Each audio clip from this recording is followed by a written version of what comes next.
Coucou tout le monde, j'espère que vous allez bien. On se retrouve aujourd'hui pour un méga book haul puisque je vais vous faire celui de novembre, de décembre et aussi de Noël. Donc cette fois-ci je ne vais pas séparer par achat du mois, par cadeau, par ceci cela. Je vais vraiment vous les balancer entre guillemets tous comme ça et je vais vraiment les diviser par mois du coup puisque il y a 2 mois plus Noël. Voilà, je préfère vous faire un petit peu au feeling et tant pis pour les séparations. On verra ça du coup plutôt en janvier. Nous allons donc commencer par novembre et il fut plutôt raisonnable. Voilà, j'ai reçu ça et j'ai eu ça en novembre, donc c'est clairement très raisonnable. Ces deux-ci sont donc mes achats et le reste c'est les cadeaux. Dans un premier temps, j'ai eu l'agréable surprise par mon copain de recevoir donc l'Atelier des Sorciers, le tome 9 en version collector, je cherchais le nom, et du coup il y a un petit calendrier dedans. Donc il y a une petite pochette comme ceci au début, une espèce de jaquette. Et après, il y a le magnifique calendrier comme ceci. Donc, je vais pas toutes vous les montrer, je pense pas, parce que je veux pas vous spoiler si vous l'avez ou quoi. Mais il est trop beau. Franchement, il est... Waouh, je ne sais que dire. Après, j'ai pas encore lu jusqu'au tome 9, mais j'ai tellement hâte de continuer cette petite saga. Je m'en suis arrêtée au tome 3, je crois, ou au tome 4. Donc, j'ai un petit peu de retard, certes. Mais je suis trop contente de pouvoir la voir, parce que... Regardez-moi cette beauté. Vraiment. Il est trop beau. Donc ça c'est la jaquette du collector. Et si on enlève donc la petite jaquette, nous avons la jaquette non collector. Donc moi je ne veux pas l'enlever. Mais voici celle que vous pouvez trouver en magasin du coup. Qui est tout aussi jolie. Mais j'avoue j'ai une préférence pour le bleu pâle comme ça, le bleu violet. Je ne saurais comment le décrire, mais je trouve ça vraiment trop beau. Donc c'est un manga de Kamome Shiramaha, si je le dis bien. Donc dans cette histoire, on va suivre Coco, une jeune fille qui est passionnée par la magie. Elle y croit dur comme fer, mais personne ne la croit. Un jour, un monsieur, un inconnu, va lui remettre un espèce de carnet. Sauf que ce carnet est magique et il contient beaucoup de runes de magie noire. Et du coup, elle ne va jamais s'en servir parce qu'au début, elle ne pensait pas ce que c'était, elle avait pas compris, elle avait pas conscience de comment fallait faire. Mais un jour, donc, elle travaillait avec sa mère, un jeune homme, un sorcier donc, vint dans sa boutique avec, il y avait d'autres femmes qui étaient là, d'autres clientes, et lui il arrive, et en fait il va lui demander s'ils ont une pièce pour se confiner entre guillemets, pour que personne ne voit comment utiliser la magie qu'il détient. Sauf que Coco, elle l'emmène quelque part, mais elle regarde par la fenêtre. Et du coup, elle a appris comment ils se servaient de leur magie, comment ils faisaient, etc. Du coup, l'histoire commence assez mal, ça c'est clair. Mais du coup, quand elle va essayer elle-même de faire de la magie, elle va tomber sur une rune destructrice, je crois. Et du coup, sa mère va en pâtir. Et du coup, ça commence plutôt mal. Et pour pouvoir la récupérer, Coco va devoir devenir une disciple de ce sorcier. Et elle va rencontrer plein d'autres sorcières, etc. Et c'est vraiment une histoire qui est trop bien, toute mignonne, toute kiki. Et j'ai vraiment hâte de continuer et juste de voir la couverture, je trouve ça tellement beau. Voilà, c'est waouh, vraiment sublime. Donc voilà, je suis vraiment trop contente. Merci. Ensuite, les prochains, je vais passer plutôt rapidement et vous verrez pourquoi. Parce que je vous en ai déjà parlé donc dans l'enchantement de Noël, puisque ce n'est que des livres de Noël. Donc je vais passer rapidement et je vais pas vous faire de résumé parce que c'est pas, on va dire, très intéressant de recommencer entre guillemets à vous faire des présentations alors que vous pouvez les retrouver dans la vidéo que je mettrai dans le i qui est juste là normalement. Donc je vous mettrai tout ça et il n'y a pas de souci, vous pourrez retrouver les résumés juste après. Bon, j'ai l'impression que le plan a un peu changé mais j'ai été interrompue encore une fois par un appel, du coup il a fallu que je réponde, c'était important. Les prochains livres dont je veux vous parler sont donc ces deux-ci, puisqu'ils étaient donc dans une box de chez Hugo New Romance, donc version poche. C'est mon copain qui me l'a offert encore une fois. Donc c'était un coffret, un beau coffret avec une petite paire de chaussettes à l'intérieur avec un dessin renard, bref trop mignon. Et donc il y avait ces deux-ci. Donc Les Oubliés de Noël de Manon Kaljar. Du coup chez Hugo, hein, comme je vous l'ai dit. Et N'oublie pas les chocolats donc de Tamara Baliana. Celui-ci, je ne l'ai pas encore lu, il est assez gros et je sais pas si je le lirai cette année, tout du moins à cette période, puisque nous sommes déjà fin janvier. Peut-être que je me dirai au mois d'août, pourquoi pas. Mais c'est vrai, j'ai hâte de le lire, de pouvoir découvrir une nouvelle histoire de Noël, parce que du coup, cette année, j'ai lu celui-ci, que j'ai lu très rapidement et qui était vraiment trop bien. Je l'avais mis dans ma petite palle de vacances pour Noël. Et franchement, je l'ai tellement dévoré vite que j'avais plus de lecture à la fin des vacances. Et j'ai dû en prendre un qui était chez moi. Bref, c'était une longue histoire. Mais du coup, j'ai vraiment adoré, je vous le recommande à 100%. Donc voilà, je suis vraiment trop contente d'avoir eu ces deux-ci. Celui-ci est vraiment beaucoup plus gros que celui-ci. Mais franchement, alors celui-ci j'ai tellement adoré que j'ai hâte de pouvoir me plonger dans celui-ci. Ensuite, 2 livres ont intrigué mon petit œil quand j'étais en librairie, et c'est aussi 2 romances de Noël du coup, puisque je voulais en lire plein cette année. J'ai pas vraiment eu le temps et j'ai pas forcément pris le temps. J'avais d'autres lectures qui sont venues, que mon l'esprit avait envie de découvrir avant, donc c'est pas grave, peut-être que je les lirai donc cette année, comme je vous le disais, peut-être au mois d'août, hein, on sait jamais, ça peut m'arriver, clairement.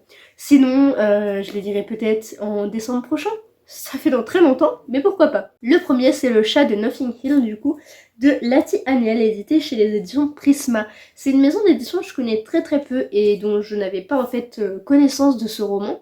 Je l'ai jamais vu passer sur les réseaux à part une seule fois. Et du coup, j'étais vraiment surprise. Il est vraiment court et je regrette de ne pas l'avoir découvert avant. Mais je suis vraiment trop contente de pouvoir me l'être pris et du coup pouvoir le découvrir quand bon me semblera. Par contre, la couverture est assez sombre, du coup on voit pas très bien, c'est dommage. Mais il est très beau, j'aime beaucoup.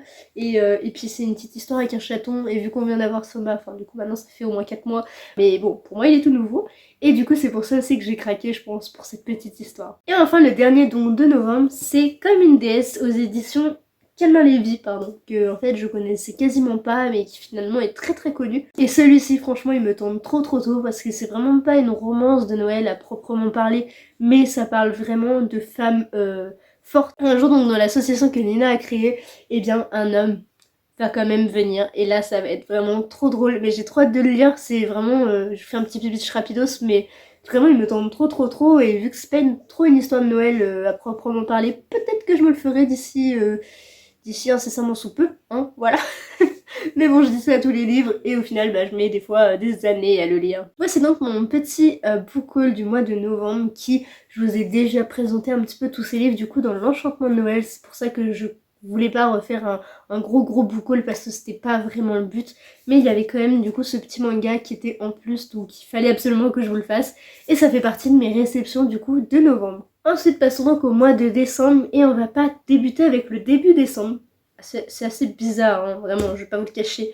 Mais j'ai donc 3 livres à vous parler avant de pouvoir attaquer vraiment le début décembre, puisqu'en début décembre, donc comme je le disais, il y a eu le salon de Montreuil. Et comment vous dire, c'était... Waouh, c'était gigantesque, donc j'ai pris pas mal de bouquins. Dans un premier temps, j'ai pris donc Le Royaume de Cuivre de S.A. Chakraborty. Je sais pas si je le dis bien, mais bon bref, édité chez De Saxus, qui est donc le tome 2 de La Cité de Laiton. C'est un pavé gigantesque, vraiment il est waouh, il est impressionnant à porter dans la main. Du coup pour le résumer, je ne sais pas exactement, je vais pas vous le cacher, je me rappelle plus trop en fait. Donc c'est pour ça que je voudrais pas faire de bêtises et peut-être que pour celui-ci je vais vous laisser aller voir en barre d'infos. Parce que je sais plus exactement, mais je sais que c'est de la fantaisie orientale, un petit peu dans la même veine du coup dans la même veine que Le Faiseur de Rêves. Et donc du coup j'avais envie de le découvrir et il a fait un carton et du coup c'est vrai que ça me tente beaucoup quoi. Ensuite toujours un tome 2, c'est La Trahison de Kaamelott qui est donc le tome 2 de La Duperie de Guenièvre qui fait partie donc de la trilogie L'Ascension de Kaamelott de Kristen White, édité toujours chez De Saxus. Donc dans cette histoire on suit la princesse Guenièvre qui arrive à Kaamelott pour épouser le roi Arthur. Mais cette jeune Guenièvre cache un secret et elle ne porte pas son vrai nom, c'est pas sa vraie identité. Je ne sais pas du coup laquelle que c'est. Mais bon bref, elle ne porte pas donc son nom et la magie a été bannie dans le royaume. Et du coup il va se passer pas mal de petits trucs liés à ça, liés à la forêt je crois. Ils vont devoir pas chasser mais découvrir qu'est-ce qui se passe et qu'est-ce que Merlin a fait, etc. Mais voilà un petit peu du coup le pitch de cette histoire que je connais pas tout à fait, mais bon, j'espère vous avoir un petit peu éclairé sur les pistes à suivre. Mais le début je vous assure que c'est ça. Ensuite, un autre livre que j'ai acheté, mais cette fois-ci le 3 décembre, si je me trompe pas. Il s'agit donc de l'édition Grimoire de Sorcery of Thorns, que je trouve tellement sublime, donc de Margaret Rogerson, hein, pardon. Je m'éparpille, édité chez Big Bang. Donc cette édition est particulière puisque niveau des pages, je sais pas si on va voir vraiment bien, mais en fait niveau des pages, c'est fait façon grimoire, voyez-vous. Là, on voit bien que c'est un petit peu strié, si je puis dire. Et elle a aussi une sublime jaquette. Alors ça, c'est la couverture du tome en brochet. Et donc, on a la sublimissime gravure là de Sorcery of Sand, donc sur la couverture donc de cette édition. Je suis vraiment trop contente de l'avoir eue, puisqu'elle est aussi un petit peu illustrée, etc. Donc ça, je sais pas s'il y avait dans l'édition brochée ou non, mais je le trouve tellement beau. Enfin, en vrai, je regrette pas de l'avoir pris, parce que il coûte un petit peu cher, d'accord, mais en même temps, je le trouve tellement beau que je regrette pas. Vous voyez par exemple ici, là, les entêtes de chapitres sont décorées, donc je ne sais pas si c'était le cas dans les brochets. En tout cas, je suis trop contente de l'avoir, il est vraiment sublime. On a une belle illustration aussi derrière. J'aime bien. Du coup, dans cette histoire, on va suivre Elisabeth qui a grandi dans une bibliothèque. Enfin, plus ou moins, vous comprenez bien ce que je veux dire. Elle a grandi quelque part, je ne sais plus où exactement, Ostermire, je crois. Ouais, je sais pas comment ça se dit, mais c'est à peu près ça. Et en fait, elle a vécu un petit peu comme moi, je pourrais dire, dans un univers de livres. Et du coup, elle y passe les plus clairs de son temps. Sauf qu'un jour, l'encre et le papier vont se révolter. Et elle va donc se battre épée à la main pour déjouer les plans des monstres et des feuilles de papier, mais aussi de l'encre, etc. Et elle va devoir donc se battre contre les livres. Je suis vraiment désolée, mais mes résumés sont vraiment bateaux et bancals, mais je fais un petit peu ce que je peux avec mes souvenirs des livres, parce que du coup ça fait longtemps que je les ai achetés, ça fait longtemps aussi que j'ai entendu l'histoire, etc. Donc faut se remettre dans le bain de tous ces livres, donc des fois c'est un petit peu compliqué. Hein. Passons donc à Montreuil.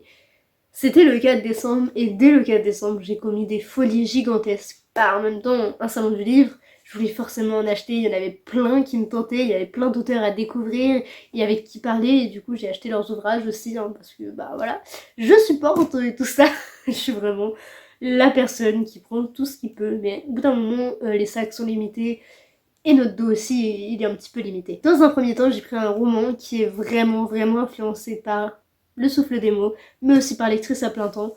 Vous avez bien deviné du coup. Il s'agit de Qui es-tu Alaska, donc de John Green, édité cette fois-ci chez Gallimard. Et c'est une édition collector qu'il y avait donc pas au salon du livre quoi. Et à l'occasion du coup du salon du livre, j'avais demandé à Audrey, donc de Le Souffle des mots, de me dédicacer mon exemplaire de Qui es-tu Alaska.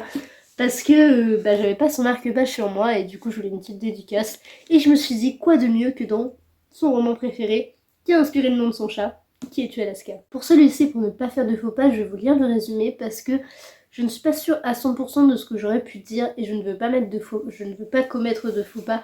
Donc je vais vous lire le petit résumé. Premier vers, premiers amis, première fille, dernière parole. C'est l'air dur.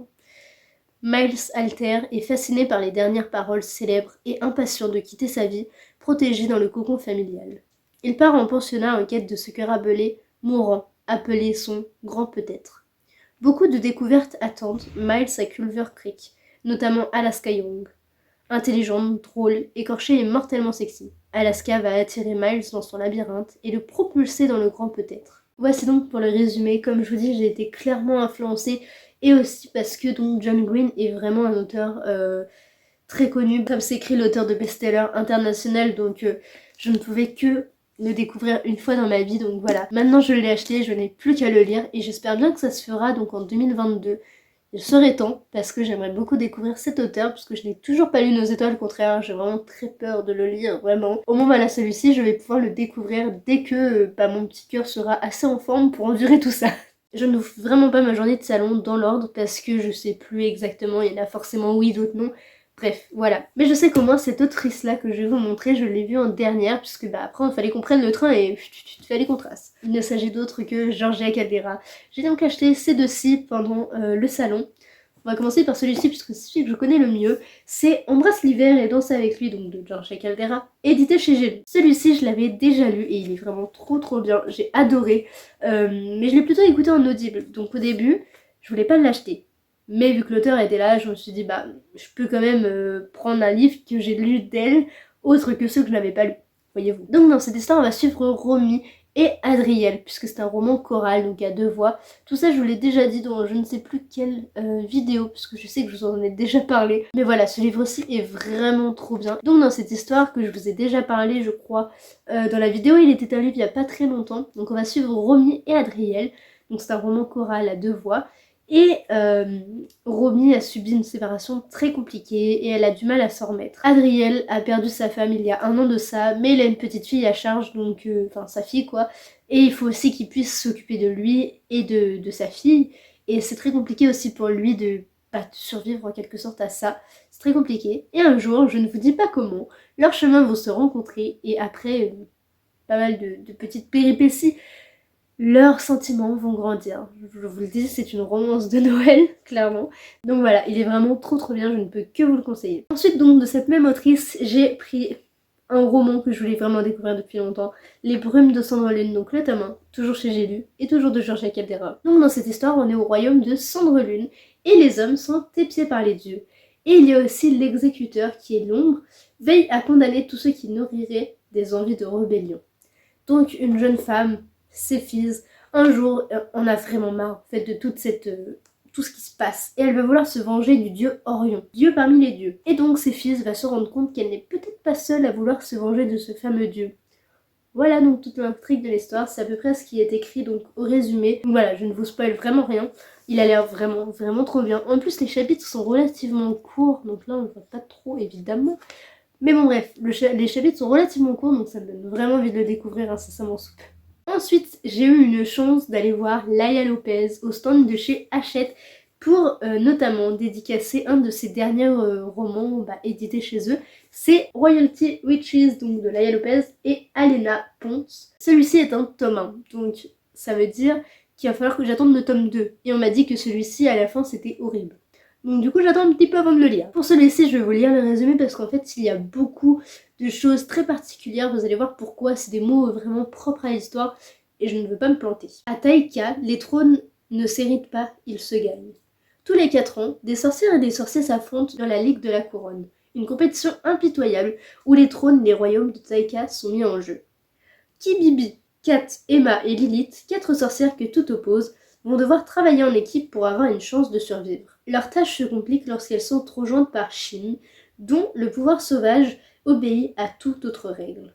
Pour prouver leur valeur et espérer être couronnées, il leur faudra laisser de côté leurs différences, car les chemins vers la victoire est semé d'embûches, et nombreux sont ceux qui souhaitent les voir tomber.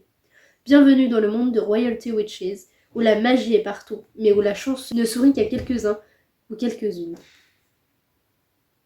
Ça a l'air vraiment trop bien. J'ai vraiment trop hâte de pouvoir le découvrir.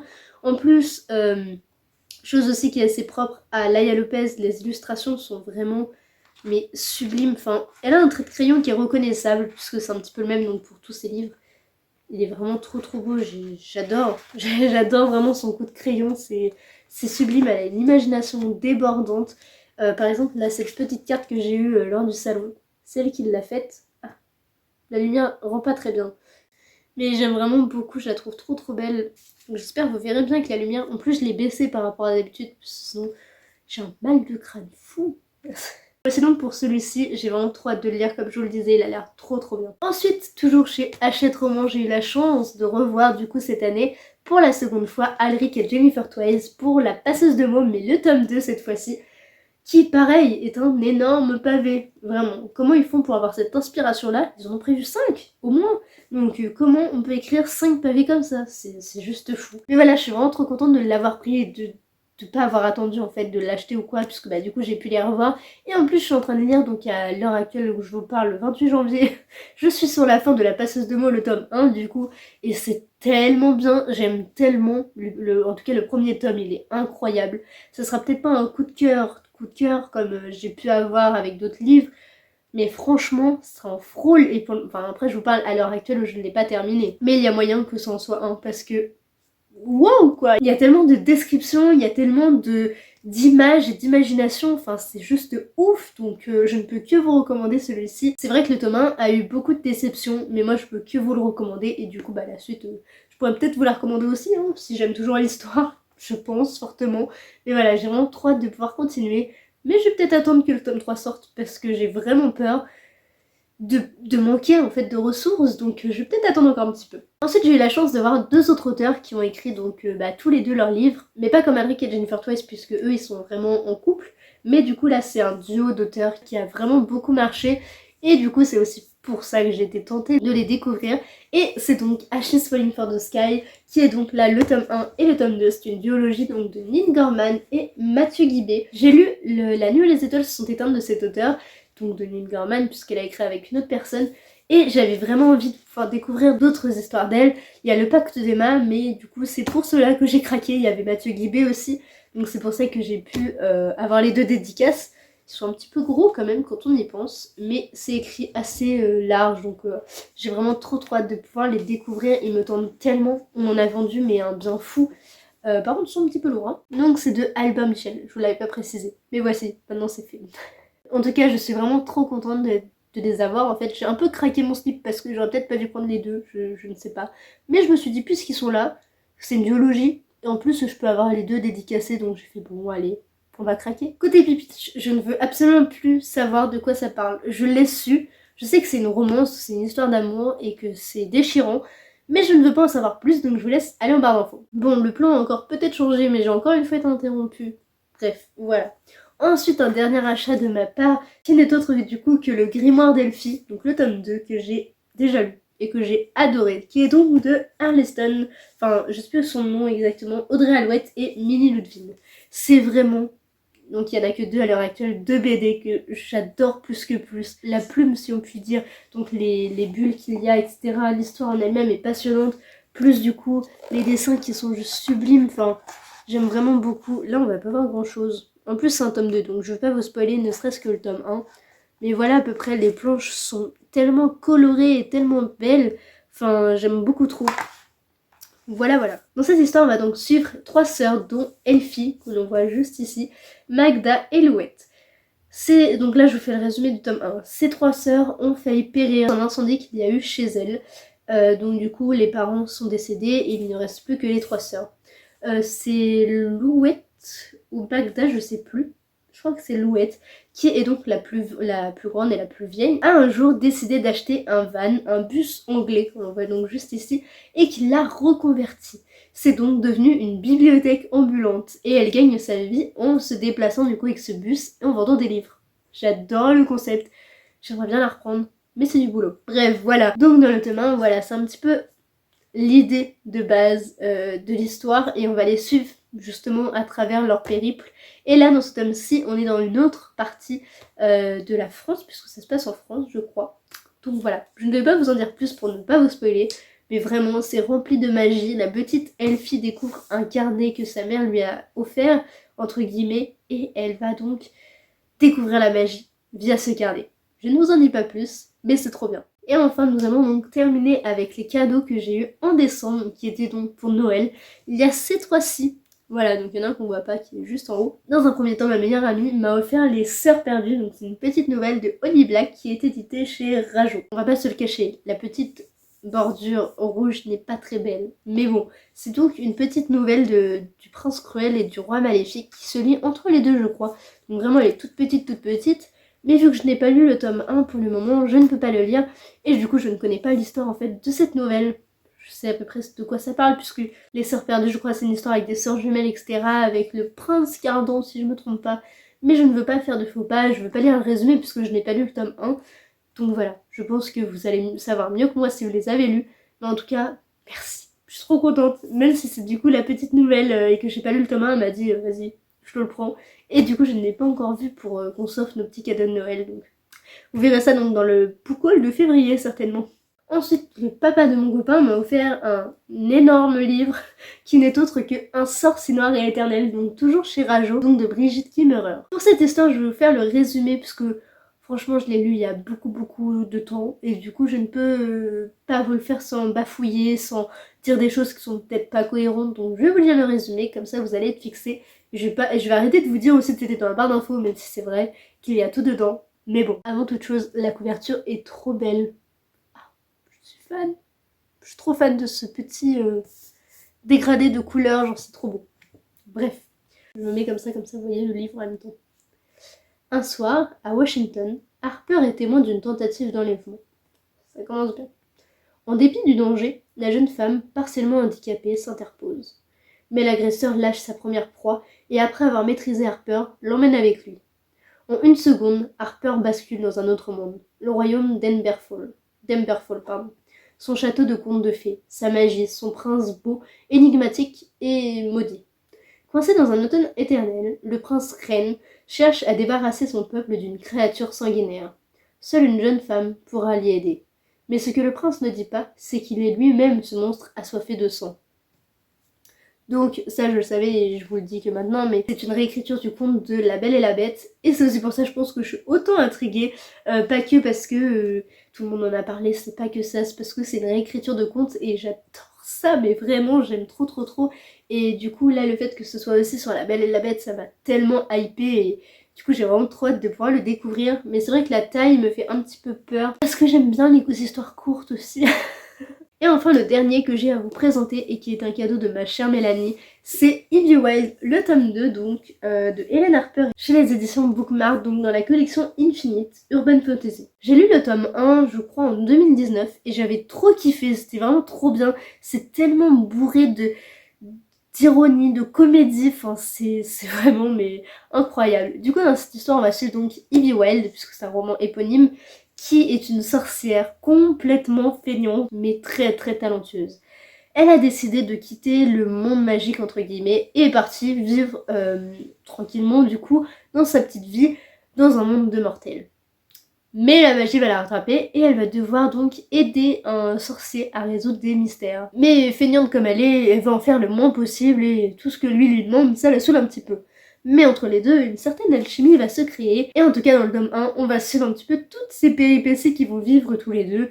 Un petit peu leurs sentiments, etc. Après, c'est pas une romance, ce n'est pas du tout une romance, mais c'est vraiment tout doux, tout léger. Enfin, c'est hyper bien fait et moi j'ai adoré. Et donc voilà, du coup, elle m'a offert celui-ci. Je suis trop fan. J'ai trop hâte de pouvoir le lire. J'aime beaucoup la couverture et tout. Enfin, bref, que dire. Merci. Voilà, c'est à peu près tout pour ce gros book haul, du coup, de novembre, décembre et Noël. Ça faisait longtemps que je devais vous faire ça. Mais bon, voilà, au moins là c'est fait. Je vais pouvoir après vous faire celui de janvier qui va être plus ou moins gros. Tout est relatif, mais vous verrez ça du coup plutôt mi-février, parce que j'ai déjà prévu à peu près quand je vous le tournerai, quand je vous la posterai plutôt. J'espère que ça vous aura plu, n'hésitez pas à me dire si vous en avez lu, si certains vous tentent, etc. J'adore discuter avec vous dans les commentaires, donc n'hésitez pas, allez-y, bombardez, qu'on puisse discuter de tout ça, ou sinon sur Instagram ou Discord, bref. Partout où vous voulez, même par les mails ou je ne sais quoi, n'hésitez pas, ça me ferait trop plaisir. Bref, je voulais vous dire merci, à bientôt dans une prochaine vidéo. Bye!